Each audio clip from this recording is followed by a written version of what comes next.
Good morning, good afternoon, good evening. My name is Walkstars, and the video you're about to see is a little bit different from what you've seen on the channel in the past. What you're going to see is a video concerning an idea that I had after watching a video recently, and I don't usually do response content like this, and that's not really what this is, but I wanted to come on here before the video and just sort of let you know that it's not going to be not super edited, and there was a weird gargling sound on the mic when I went back after the recording. It was an idea expressed on last week's stream, and what you're going to see is me putting it together sort of in real time, and you'll see why it's not super edited, so that's kind of the point. But if you like what I'm doing here, you know what to do, and let's have a conversation about this sort of idea in the comments. Enjoy. So I just watched, when it came out, a video by a creator by the name of Super Eye Patch Wolf regarding social media courses and how they don't work, and how there is no super secret way to build an online following. There is no super secret way to build a YouTube channel. There is no super secret way to do anything. And on that video, he had a lot of very famous creators who I watched, and you might watch too. Again, check out his work if you don't know him. Super Eye Patch Wolf. He's a much bigger YouTube sensation now, but he's started out making anime videos, and he's covered a bunch of different topics. His video about Garfield is hilarious. He does a Garfield video about how he basically has taken over the internet. Anyway, not important. That part's not important, but check him out, obviously. So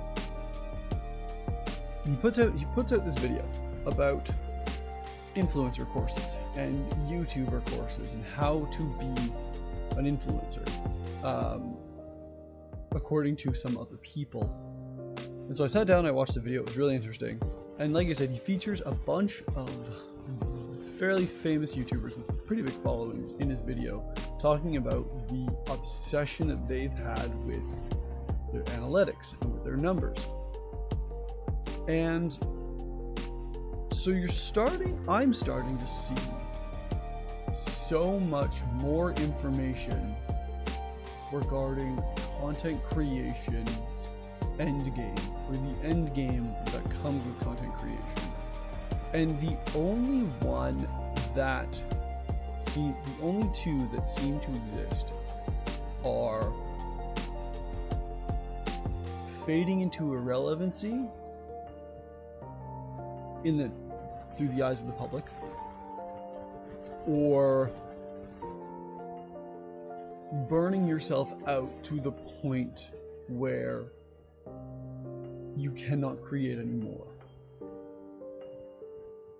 And I'm wondering if these problems, so this is something that burnout is a real thing, and it is a real thing that many people struggle with. But where am I going with this? But it's something that you're seeing in the creator sphere a lot more often. It seems like it's a lot more publicized in the creator sphere. That's what I'm calling this section of society where people's jobs are to create content for other people to consume, sometimes completely on their own, sometimes with a team of people. So that's what I'm going to call it from this point on, the creator sphere. So burnout in this creator sphere is something that is talked about a lot more now than I've ever before. And it feels like a different conversation than you would have with other professions. Or it seems like it's a lot more publicized. Now, that's not to say that burnout doesn't happen in other professions, because I'm sure that it does. But it seems that the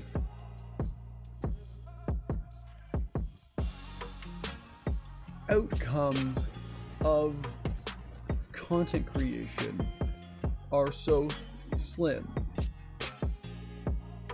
unless you are creating for the sake of itself.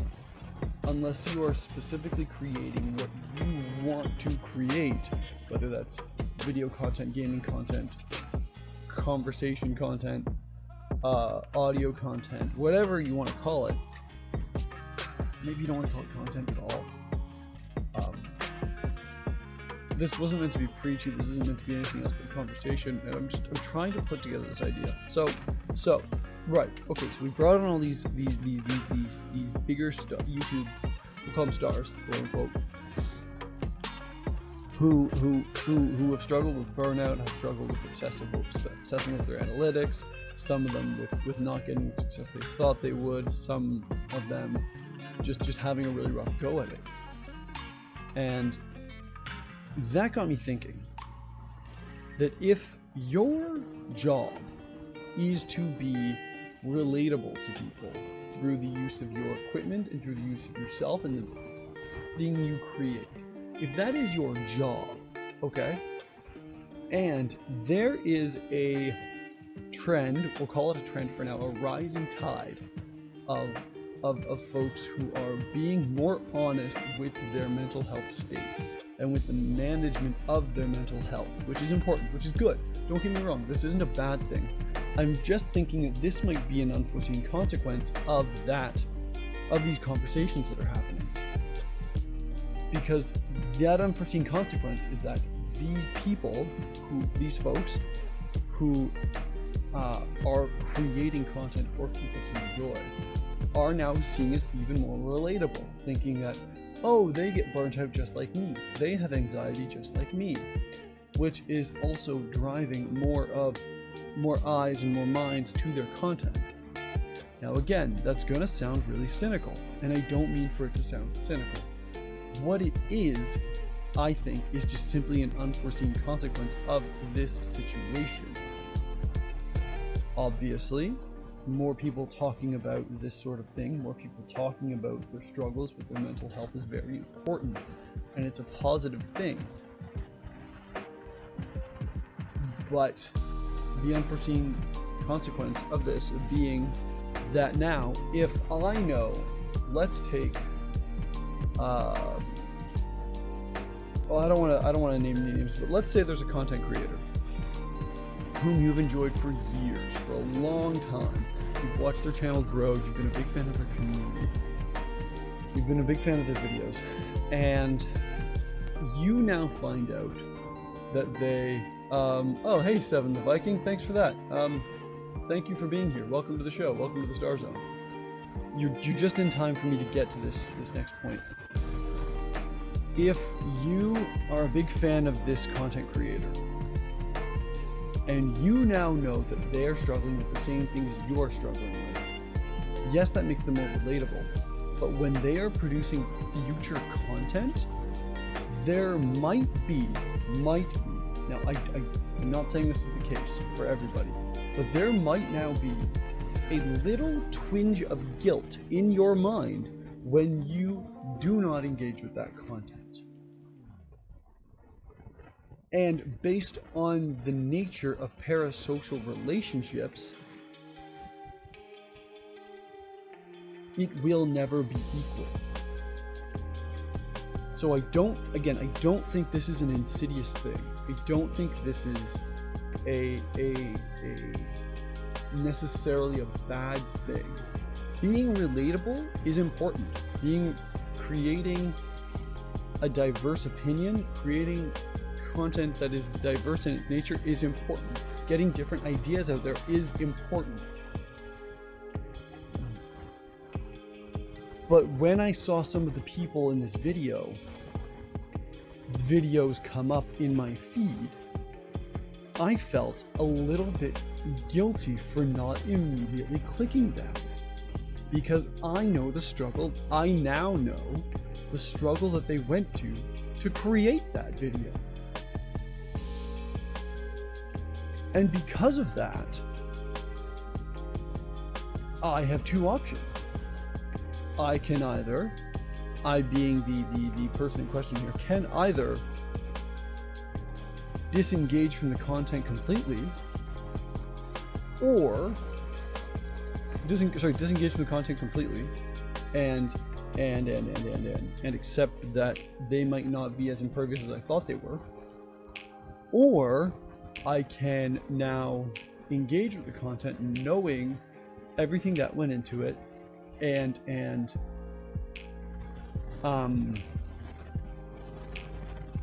engage with the content, everything that came into it, and oh my god, sorry, engage with the content, everything that went into it, and accept that this is just part of the situation, and support them further through monetarily, or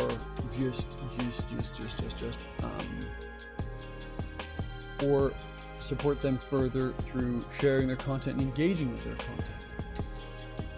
Now, both of these things are a win-win for that creator. Either in terms of community building, it's win-win. Perhaps, now again, I don't want to assume any kind of negative planning here, but perhaps some creators may become incredibly honest and upfront with regards to their mental health issues as a way of garnering favor in a community that they are not already involved in.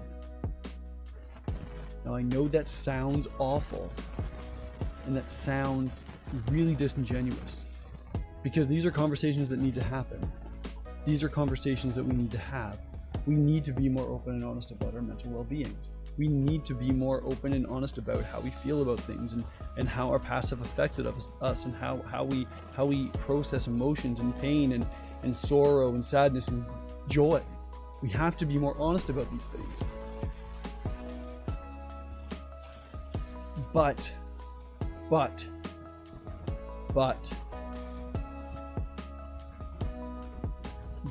going on into somebody else's content and somebody else's community and saying that I struggle with this all the time, meanwhile you're still pumping out super high quality content and making that the center of your job and the center of your life, could lead to more people wanting to come visit you and your content. It feels like a little bit, I'm going to get a lot of flack for this, but it feels a little bit like a publicity stunt.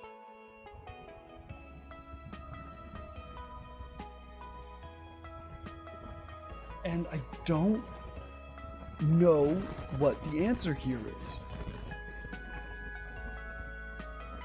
If you have an answer, by all means, let me know, because I've been racking my brain on this for days.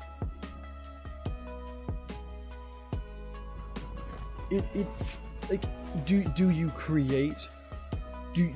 Okay. So here's the thought.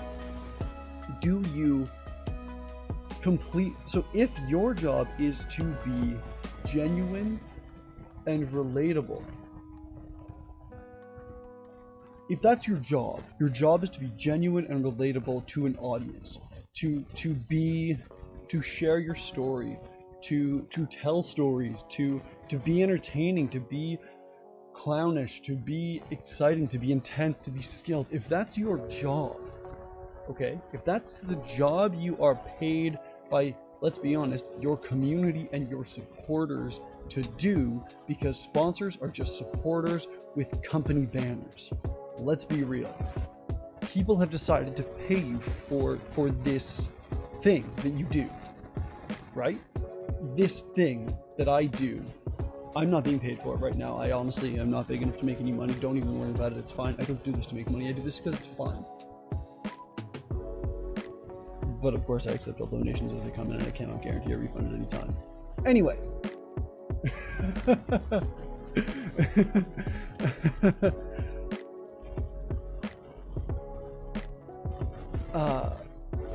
Where was I going? Right. Okay, so if that's your job, if you're being paid by your supporters to be genuine, to be honest, to be upfront, to be straight up.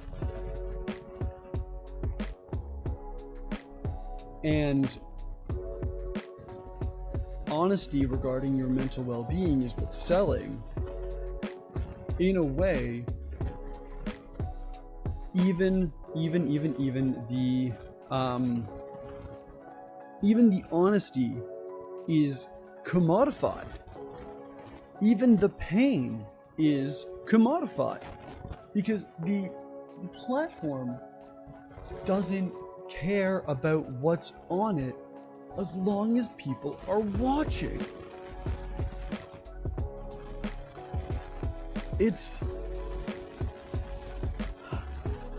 And so if the genuine sharing of human emotions has become commodified,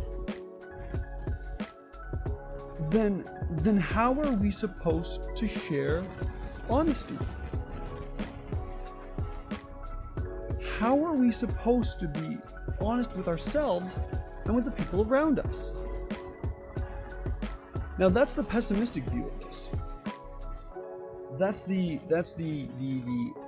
I've read way too much cyberpunk view of this idea. The optimist side of this whole conversation is more people being more honest about their own struggles cannot be a bad thing. Which I'm not saying it is. And again, I want to be clear once again. More people being more honest about how they feel about their lives and societies and how they are processing their emotions is a good thing. It is a good thing.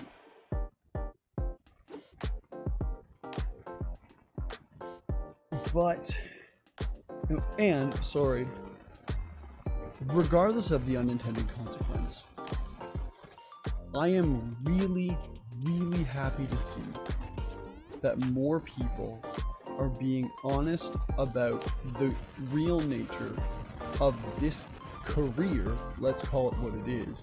It is a career, or can be a career for a lot of people in content creation, and about the darker sides of it, and about how it's not all sunshine and rainbows. But with everybody, with more people doing it than ever, and more, and with each one of them having their own voice, of course you're going to see a less unified voice with regards to content creation. Although, if we're being honest, the unified voice of content creation is that there is a healthy way to do it, and you can absolutely do it unhealthily, which isn't a bad thing. I wish all jobs were as honest about, all career paths were as honest about what the work does to you as content creation is.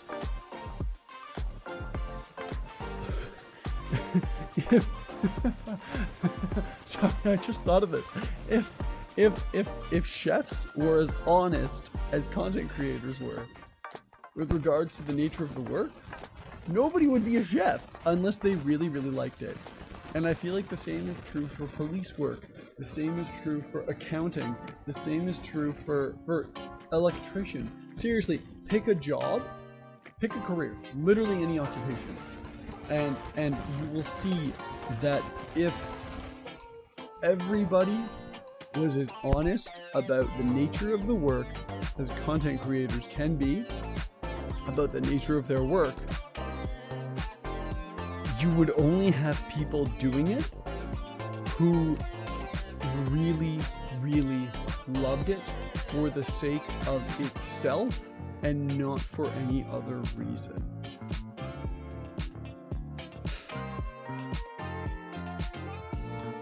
So the thesis of this whole conversation is that when creators are honest about what they do and why they do it and how they do it and how all of that affects them, it could be seen by a cynic as a publicity stunt due to the unexpected consequences that come with the unexpected empathetic consequences that come from knowing that that struggle went into creating the thing that you were enjoying. However, if everybody in every occupation was as honest about the effect, mentally, physically, emotionally, spiritually, intellectually, that their job has on them, you would only have people doing the job who love it for its own sake. You know what, Seven, you summed it up perfectly. It's not worth it if you're not enjoying it.